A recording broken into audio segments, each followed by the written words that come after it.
Cangkir yang cantik. Sepasang kakek dan nenek pergi berbelanja di sebuah toko souvenir untuk mencari hadiah buat cucu mereka. Kemudian mata mereka tertuju kepada sebuah cangkir yang cantik. "Lihat cangkir itu," kata si nenek kepada suaminya. "Kau benar.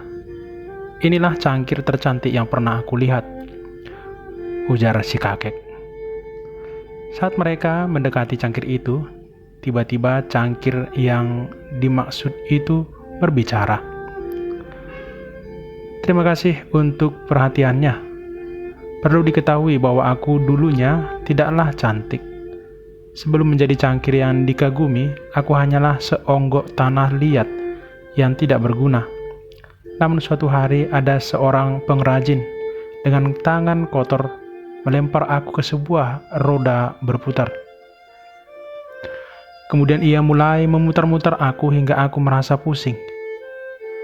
Stop, stop, teriakku. Tetapi orang itu berkata, belum. Lalu ia mulai menyodokku dan meninjuku berulang-ulang. Berhenti, berhenti, teriakku lagi. Tapi orang ini masih saja meninjuku tanpa menghiraukan teriakanku. Bahkan lebih parah lagi, ia memasukkan aku ke dalam perapian. Panas, panas, teriakku dengan keras. Berhenti, sudah cukup, cukup, teriakku lagi. Tapi orang ini kembali menyahut, belum. Akhirnya ia mengangkat aku dari perapian dan membiarkan aku sampai dingin. Aku pikir selesailah penderitaanku. Tapi ternyata belum.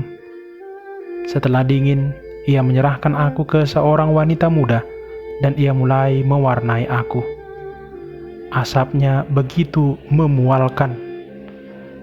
Berhenti, berhenti, aku berteriak. Wanita itu berkata, belum. Lalu ia memberikan aku kepada seorang pria dan ia memasukkan aku ke perapian yang lebih panas dari sebelumnya. Tolong, tolong, hentikan penyiksaan ini. Sambil menangis, aku berteriak sekuat-kuatnya. Tapi orang ini tidak peduli dengan teriakanku. Ia terus membakarku. Setelah puas menyiksaku, kini dibiarkannya diriku menjadi dingin. Setelah benar-benar dingin, seorang wanita mengangkat dan menempatkanku di dekat kaca. Aku melihat diriku. Aku terkejut sekali. Hampir-hampir aku tidak percaya, karena di hadapanku telah berdiri sebuah cangkir yang begitu cantik. Semua penderitaan dan kesakitanku yang dulu menjadi sirna tatkala aku melihat diriku sekarang ini. Seperti itulah Tuhan membentuk kita.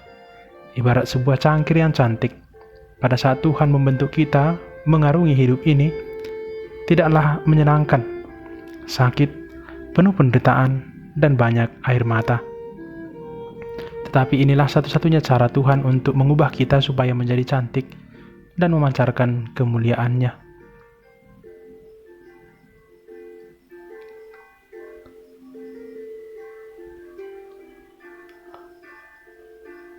Anggaplah sebagai suatu kebahagiaan apabila Anda jatuh ke dalam berbagai pencobaan, sebab Anda tahu bahwa ujian terhadap kita menghasilkan kekuatan. Biarkanlah ketekunan itu memperoleh buah yang matang, supaya Anda menjadi sempurna dan utuh, tidak kurang satu apapun. Apabila Anda sedang menghadapi ujian hidup, jangan berkecil hati, karena Dia sedang membentuk Anda. Proses pembentukannya memang menyakitkan dan membuat penderitaan. Namun percayalah, setelah semua proses itu selesai, Anda akan melihat betapa cantiknya Tuhan menghasilkan Anda.